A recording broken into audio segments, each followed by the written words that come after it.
Egaa akkuma beekamu jijjiirraa maallaqaa karaa itobilaakmaarket.com yookaan gabaa gurraachaa yookaan awwaalaa isa jedhamuun guyyaa hundayyuu biyyoota 20 qabadhee dhufa. Akkasuma guyyaa har'aarree biyyoota 20 qabadhee dhufee jira jechuudha. Akkasumas guyyaa har'aa karaa baankiitiin illee qabadhee jira jechuudha.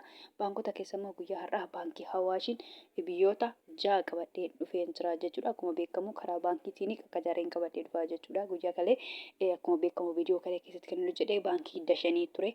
Guyyaa dheengaddaa baankii daldala Itoophiyaa yookaan Nigdi baankiidha jechuudha. Akkuma jedhe baankii akka jareen qabadhee dhufa. Karaa itobilaakmaarket.com yookaan gabaa gurraacha garuu guyyaa hundayyuu jechaadha. Biyyootuma 20 qabadhee dhufa. Guyyaa har'aarree akkuma jedhe biyyoota 20 qabadhee dhufee jira jechuudha. Hordoftoota kabajamtoota maamiloota koo nagaa waaqayyoo isin dagannee nagaan waaqayyoo manaa fi kallattii jirtanitti isiniif haa ta'u.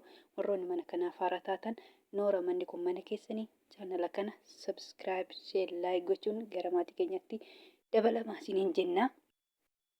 Warroonni mana kanaaf immoo maatii taatan sheer laayik gochuun viidiyoo kana hanga dhumaatti dhaggeeffadhaa isiniin jenna. Maaliif keessattuu viidiyoon koo warroota Itoophiyaadhaan alaa jechuudha gara biyya keenyatti maallaqa isaanii ergatan inni salphumatti daldala meeqanaatee jechuudha. Fakkeenyaaf karaa itobilaakmaarkettiin biyyoota 20 kana keessa biyya tokko yoo jiraattan tokkicha isaan dubbadha waan ta'eef isin immoo hammuma qabdan saniin baay'ifattu jechuudha. 2000 yoo ta'e 2000 baay'ifattu jechuudha. Tokkicha isaan dubbadha waan ta'eef jechaadha karaa itobilaakmaarket.com jechaadha. Akkasuma karaa baankiitiin illee jechuudha. Biyyoota 6 kana keessa biyya tokko yoo jiraattanii ani tokkicha isaan dubbadha waan ta'eef ittiin baay'ifachuu dandeessu jechuudha. Salphumatti argachuun hin danda'ama jechuudha. Birrii ergattan sana amma isinii ta'e baruun hin danda'ama jechuudha.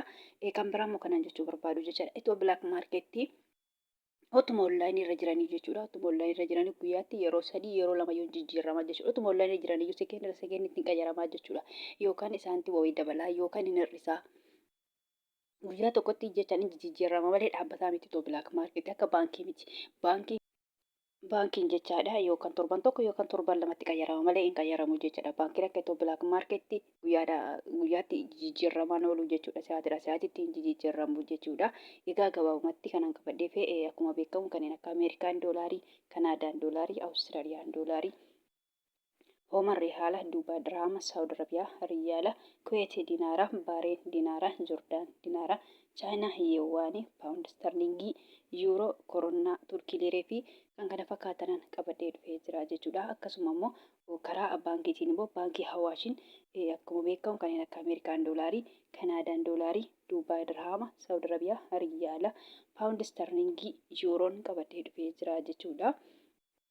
Karaa baankiitiin jechaadha. Baankii Hawaashi baay'ee dabalee jira jechuudha. Baankii Hawaashiin baay'ee jechuudha. Itobilaakmaarketii bira ga'ee jira jechuudha. Baankii Hawaashi baay'ee dabalee baankota keessaa tokkoffaan baankii Hawaashi jechaadha. Ani qabadhee dhufu keessa jechuudha. Dhugaa guyyaa hundayyuu nan laala. Baankii Hawaashi hunda dura dursee jira jechuudha. Dhugaa baay'ee itobilaakmaarketii bira ga'ee jira jechuudha. Baankii Hawaashi baay'ee dabalee jira jechuudha. Baankii daldala Itoophiyaa yookaan Nigdi baankii jechuudha. Baankii isa Itoophiyaan qabdu baankii guddaa keessa baankiin daldala Itoophiyaa yookaan Nigdi baankii isa tokko jechuudha. Baankii beekamaadha baankii daldala Itoophiyaa yookaan Nigdi baankiin jechuudha. Garuu Awaash baankiin baankii kanan caalaa jechuudha. Jijjiirraa maallaqaatiin Awaash baankiin tokkoffaadha jechuudha. Baay'ee guddaadha jechuudha. Maallaqi jijjiirraa isaanii baay'ee qaaliidha jechuudha. Isaan biratti jechuudha. Salphumatti itobilaakmaarketii xiqquma caalee jira jechuudha. Awaash baankii jechaadha. Amma salphumatti Ameerikaa doolaara irraa hin ka'a jechuudha. Ameerikaa doolaariin tokko karaa itobilaakmaarket.com yookaan gabaa gurraachaan guyyaa har'aa birrii 100 fi birrii 62 fi saantiba 19 jechuudha. Itobilaakmaarket guyyaa har'aa qannasee jira jechuudha. Akkasuma immoo Ameerikaa doolaariin tokko guyyaa har'aa karaa baankiitiin baankii Hawaashiin birrii 100 fi birrii 38 fi saantiba 98 kan itti aanu Kanaadaadha. Kanaadaa doolaariin tokko karaa itobilaakmaarket.com yookaan gabaa gurraachaan birrii 100 fi birrii 16 fi saantiba 99. Akkasuma immoo Kanaadaa doolaariin tokko guyyaa har'aa karaa baankiitiin baankota keessa immoo baankii Hawaashiin birrii 100 fi birrii 2 fi saantiba 40. Awustiraaliyaa doolaariin tokko karaa itobilaakmaarket.com yookaan gabaa gurraachaan birrii 100 fi birrii 4 fi saantiba 92. Kan itti aanu Hooman Riyaalli tokko karaa itobilaakmaarket.com yookaan gabaa gurraachaan birrii 400 fi birrii 21 fi saantiba 41. Kan itti aanu Duubaay Diraamin tokko karaa itoo bilaak maarkeetti dootti koom yookaan gabaa gurraachaan birrii 44 fi saantiba 18. Akkasuma immoo Duubaay dirhaamiin tokko karaa baankiitiin baankota keessa immoo baankii Awaashiin birrii 42 fi saantiba 66 jechuudha. Dhugaa baankii Awaashii baay'ee tokkoffaadha jechuudha. Baankota keessa baankiin Awaash baay'ee tokkoffaadha jechuudha. Guyyaarraa itoo bilaak maarkeetti dootti koom baankii Awaash birrii 2 qofa caala jechuudha. Dhugaa baankii Awaash baankota keessa tokkoffaadha jechaadha. Kan itti aanu Saawudiidha. Saawud Arabiyaa riyyaalii tokko karaa itoo bilaak maarkeetti dootti koom yookaan gabaa gurraachaan birrii 43 fi saantiba 21 jecha. Akkasuma immoo Saawud Arabiyaa riyyaalii karaa baankiitiin baankii Awaashiin birrii 41 fi saantiba 77. Kuweet diinaarri karaa itoo bilaak maarkeetti dootti koom yookaan gabaa gurraachaan birrii 500 fi birrii 29 fi saantiba 90. Kan itti aanu baareen diinaarri karaa itoo bilaak maarkeetti dootti koom yookaan gabaa gurraachaan birrii 400 fi birrii 30 fi saantiba 29.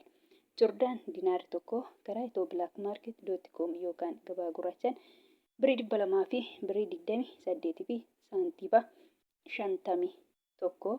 Chaayinaa Yuwaaniin tokko karaa itoo bilaak maarkeetti dootti koom yookaan gabaa gurraachaan birrii 22 fi saantiba 62.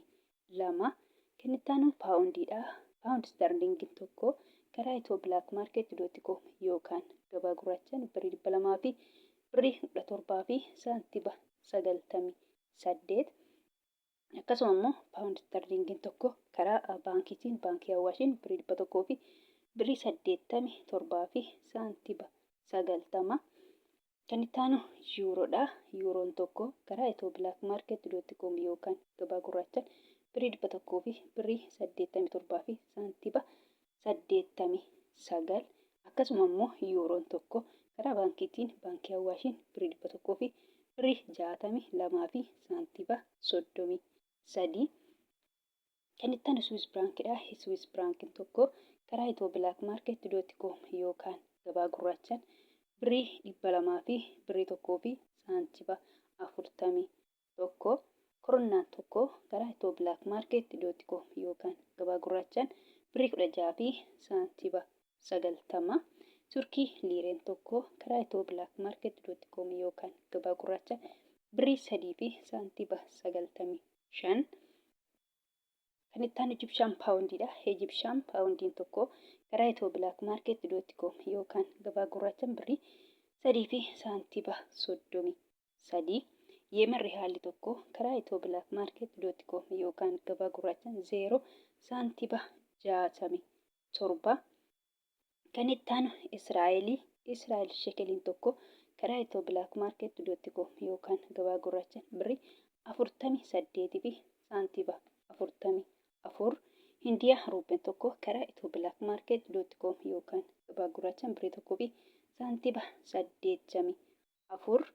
Kan itti aanu Paakistaan ruupeen tokko karaa itoo bilaak maarkeetti dootti koom yookaan gabaa gurraachaan 0 saantiba 57 sharafachaa oolan yookaan jijjiirrachaa oolanii jiru jechuudha. Salphumatti karaa itoo bilaak maarkeetti dootti koom yookaan gabaa gurraachaan biyyoonni 20 akkasuma karaa baankiitiin baankota keessa immoo akkuma jedhe baankii Awaashiin biyyoonni 6 kana fakkaatu jechuudha. Akkuma jedhe karaa itoo bilaak maarkeetti dootti koom yookaan gabaa gurraachaan guyyaa har'aa qannasee jira jechuudha. Guyyaa kalee dabale kan jedhu viidiyoo kalee keessatti hojjete garuu guyyaa har'aa immoo qannasee jira jechuudha. Karaa itoo bilaak maarkeetti yookaan gabaa gurraachii qannasee jira jechuudha guyyaa har'aa.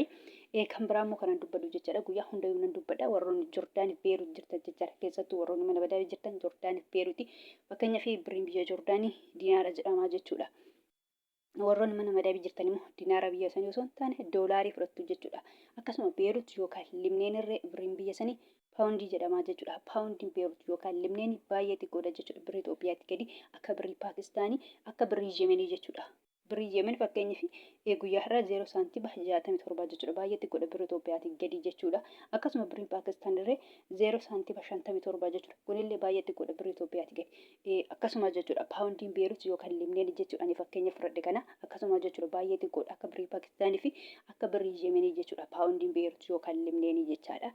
Kanaafuu isinillee salphumatti birrii biyya sanii osoo hin taane doolaarii fudhattu jechuudha. Doolaariin immoo baay'eetu jira jechuudha. Anu fakkeenyaaf asirratti doolaarii 3 maqaa dha'ee jira jechuudha. Doolaariin baay'eetu jira. Akkuma paawundiin baay'een jiru doolaariin irra baay'eetu jira jechuudha. Fakkeenyaaf amma asirratti Ameerikaa doolaarii, Kanaadaa doolaarii, Awustiraaliyaa doolaarii jedhee kanan jira jechuudha. Garuu akkuma jedhee jecha as jecha Ameerikaa doolaarii fudhattu jechuudha. Ameerikaa doolaarii fudhattu jechuudha. Salphumatti jechuudha warroonni Joordaanii Beerut madabalaa jirtanii Ameerikaa doolaarii fudhattu jechuudha. Fakkeenyaaf Ameerikaa doolaariin tokko guyyaa har'aa karaa Itoo Bilaak Maarket .com yookaan gabaa gurraachaan jechaadha birii 100 fi birii 62 fi saantiima 19 jechuudha. Kanaan irra eeggattu yookaan saabbattu jechuudha warroonni Joordaanii fi Beerut jirtanii jechuudha. Akkasuma immoo karaa baankiitiin immoo yoo argattan jechaadha. Baankota keessaa akkuma jedhe baankii Awwaashin jechaadha. Ameerikaa doolaariin tokko guyyaa har'a birii 100 fi birii 38 fi saantiima 98 jechuudha. Kanaan irra eeggattu yookaan saabbattu malee salphumatti birii biyya sanaa hin ta'u jechuudha. Egaa gabaabumatti viidiyoon kana fakkaata. Viidiyoo birootiin hanga walitti deebinutti nagaa ta'a.